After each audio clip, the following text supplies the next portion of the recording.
Bonjour à tous, je vous présente aujourd'hui une de mes récentes séances pull. C'est une séance plutôt orientée force, hypertrophie, assez générale. Je vais vous expliquer tout ça et tout vous commenter. C'est parti. Je commence cette séance avec des tractions, supination à un bras assisté. Ici j'utilise uniquement comme assistance le majeur et l'index. Donc plus vous utilisez de doigts, plus ça va être facile. Et c'est à vous de déterminer la variante qui correspond à votre niveau de force. Donc progressivement je vais aller vers uniquement l'index puis uniquement le petit doigt et peut-être d'ici 1 ou 2 années j'aurai certainement la traction à un bras. C'est un exercice que j'utilise ici non pas pour aller en direction de ma traction à un bras mais plutôt comme complément ou comme remplacement à des tractions supination lestées. J'ai fait aujourd'hui une séance entièrement au poids de corps et c'est l'exercice parfait pour remplacer des tractions lestées. Concernant les critères d'exécution, on cherche à utiliser le moins possible le bras d'assistance. Au niveau de l'amplitude, une amplitude complète, c'est d'avoir en bas le bras entièrement tendu et en haut, non pas uniquement le menton qui dépasse la barre, mais aussi le coude en compression complète contre la côte.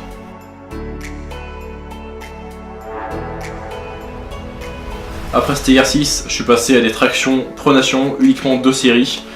C'était uniquement pour ajouter un petit peu de variété sur mes tirages verticaux et aussi parce que les tractions pronation complètent bien les tractions supination à un bras que j'avais effectué un peu avant, aussi simplement pour rajouter du volume, donc rajouter des répétitions au total parce que mon 3x3 de traction à un bras assisté n'était pas suffisant pour donner une bonne stimulation pour l'hypertrophie. Pour mon 3e exercice, je suis passé à du rowing au poids de corps, donc ici aux anneaux et avec les pieds surélevés pour avoir une plus haute intensité que si j'étais simplement avec les pieds au sol, donc pour avoir une position de corps d'autant plus horizontale.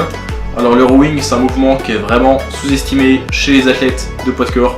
On a tendance à faire énormément de tractions de différentes variantes, au poids de corps, lesté, bref énormément, mais on sous-estime vraiment le rowing alors que c'est un mouvement quasiment indispensable parce qu'il va travailler des groupes musculaires qui sont sous-stimulés sur les tractions. Donc on pense particulièrement au trapèze et au deltoïde postérieur qui sont très peu stimulés sur les tractions alors que le rowing est un très bon exercice pour ces groupes musculaires-ci.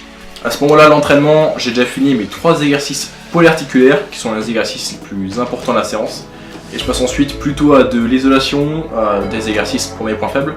J'ai donc fait du biceps curl pour me permettre d'optimiser totalement ma performance aux tractions. Travailler vos biceps ou n'importe quel autre groupe musculaire séparément en isolation en plus de vos exercices polyarticulaires. Ça va optimiser leur développement donc du côté de la prise de masse musculaire qui va ensuite se répercuter sur une augmentation de vos performances. Parce que plus vos biceps seront forts, moins il y a de risque que ce soit le facteur limitant sur disons vos tractions ou n'importe quel exercice de tirage et vous allez ainsi maximiser vos performances tout en réduisant également votre risque de blessure. J'ai ensuite fini la séance sur un exercice qu'on peut appeler le YW à plat ventre. Donc on saisit un bâton dans les mains et on passe d'une position avec le bâton bras tendu au-dessus de la tête à une position bras fléchis, les coudes les plus hauts possibles et le bâton juste derrière la nuque sur le haut des trapèzes. C'est un exercice qui va renforcer les rotateurs externes de l'épaule ainsi que les trapèzes principalement. Alors la raison pour laquelle on fait cet exercice, c'est à la fois pour des raisons de prévention des blessures et d'optimisation des performances sur tous nos exercices de tirage. Parce que la coiffe des rotateurs et nos trapèzes, la majorité du temps, c'est des groupes musculaires qui sont trop faibles et qui à la fois nous limitent nos performances et qui peuvent causer des blessures, particulièrement la coiffe de rotateur. Si elle est trop faible, vous risquez d'avoir d'autant plus des blessures d'usure. C'est un exercice qui n'est pas le plus fun, je le conçois, je l'admets, mais c'est un exercice que vous devez faire, ainsi que d'autres exercices qu'on pourrait dire de préhab. Si jamais vous n'êtes pas blessé, votre motivation pour le faire, ça doit davantage être de vous dire que ça va optimiser vos performances. Et c'est aussi un exercice que vous devez, sur le long terme, surcharger. C'est pas un exercice que vous devez faire comme ça, à la va-vite, à la fin de votre séance, 1 ou 2 séries. Vous devez sur le long terme ajouter des répétitions, du poids. Donc sur cet exercice, on peut rajouter du poids. On peut aussi modifier le tempo.